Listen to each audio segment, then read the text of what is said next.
Now turn to Section 2.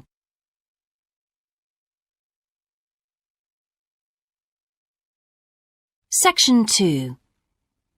You will hear a man being interviewed on local radio about a plan to improve a suburb called Red Hill. First, you have some time to look at questions 11 to 13.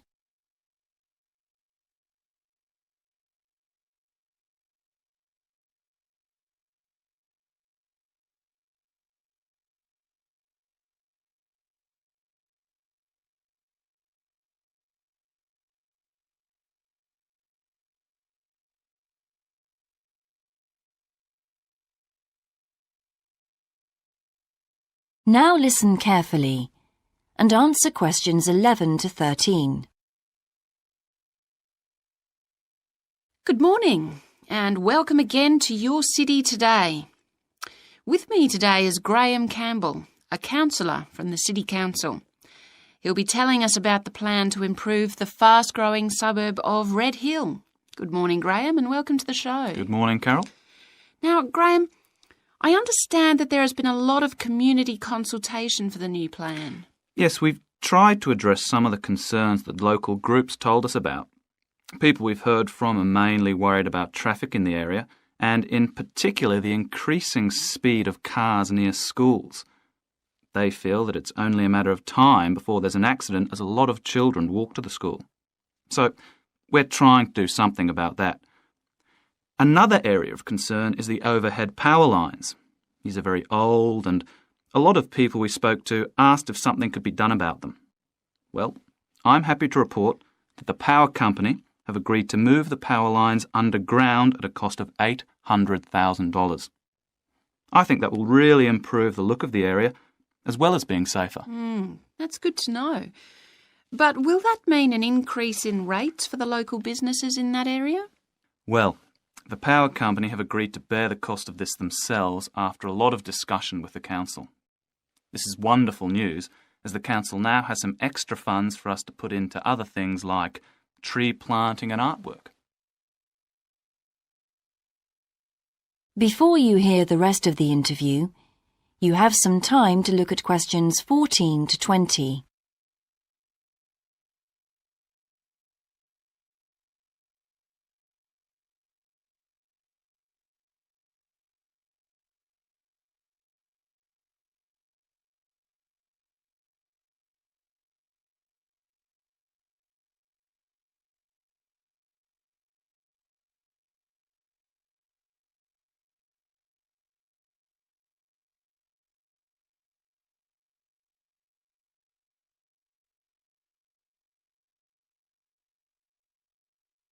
Now listen and answer questions 14 to 20.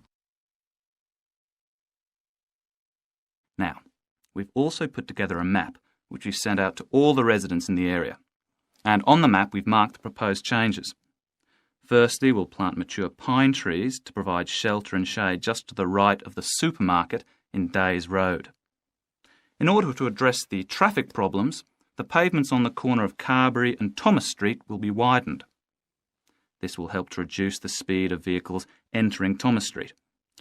We think it's very important to separate the local residential streets from the main road, so the roadway at the entrance to Thomas Street from Days Road will be painted red.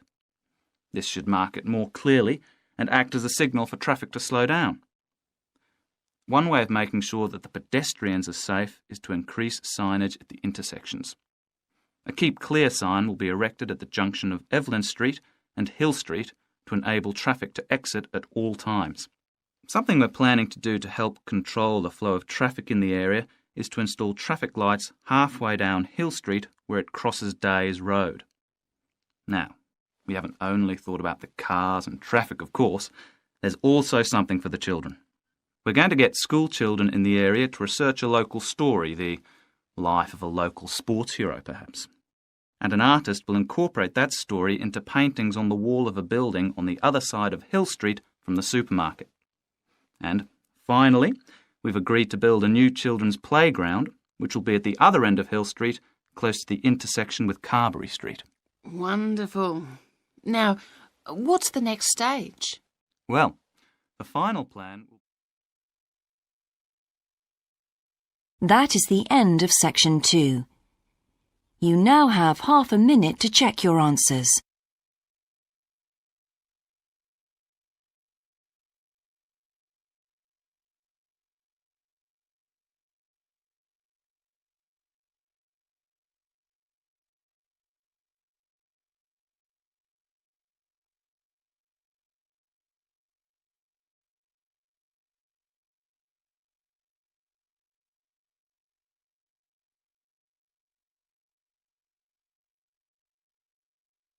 Now turn to section 3.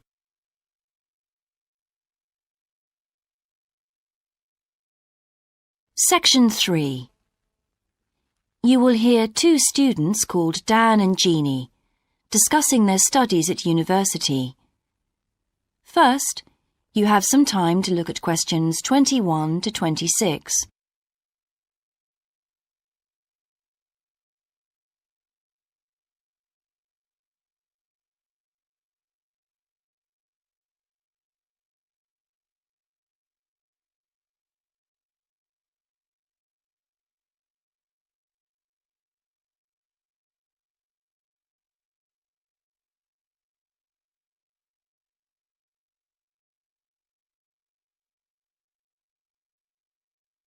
Now listen carefully and answer questions 21 to 26. Hi Jeannie, how's it going? Oh, hello Dan. Pretty well, thanks. Have you managed to get the money for the course yet? Yes, that's all sorted out now, thanks. It took long enough though. It was practically a year ago that I applied to my local council for a grant, and it took them 6 months to turn me down. That's really slow.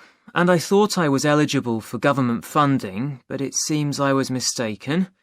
So then I asked the boss of the company I used to work for if they would sponsor me, and much to my surprise, he said they'd make a contribution. But what about college grants and scholarships? There must be some you could apply for. Yes, there are, but they're all so small that I decided to leave them until I was desperate. Uh-huh. And in fact, I didn't need to apply. My parents had been saying that as I already had a job, I ought to support myself through college. But in the end, they took pity on me, so now I've just about got enough. That's good. So now I can put a bit of effort into meeting people. Haven't had time so far. Any suggestions? What about joining some college clubs? Oh, right. You joined several, didn't you? Yes, I'm in the drama club. It's our first performance next week, so we're rehearsing frantically, and I've got behind with my work. But it's worth it. I'm hoping to be in the spring production too. I've never liked acting. Are you doing anything else? I enjoyed singing when I was at school, so I joined a group when I came to college. I don't think the conductor stretches us enough, though, so I'll give up after the next concert. And I also joined the debating society. It's fun, but with all the rehearsing I'm doing, something has to go, and I'm afraid that's the one.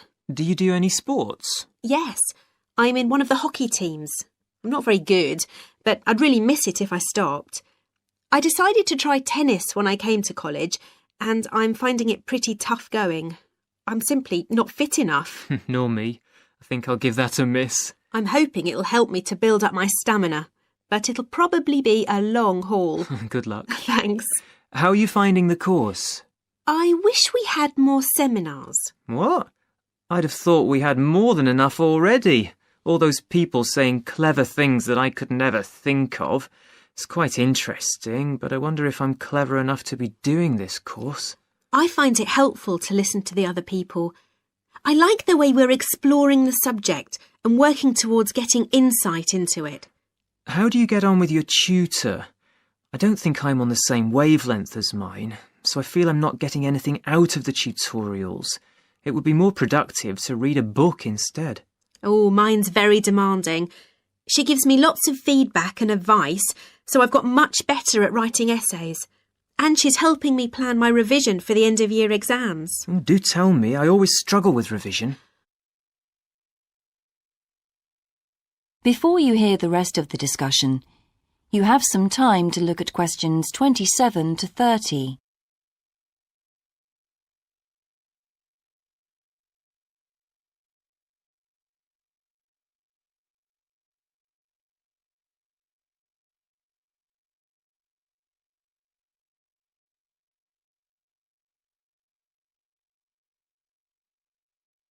Now listen and answer questions 27 to 30.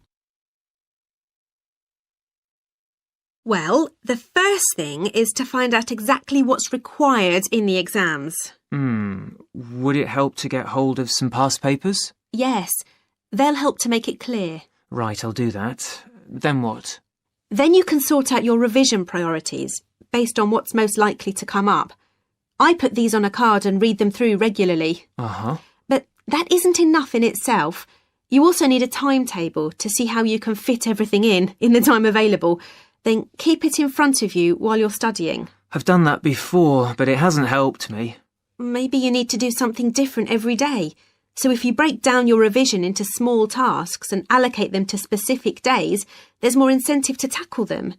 With big topics, you're more likely to put off starting. Good idea.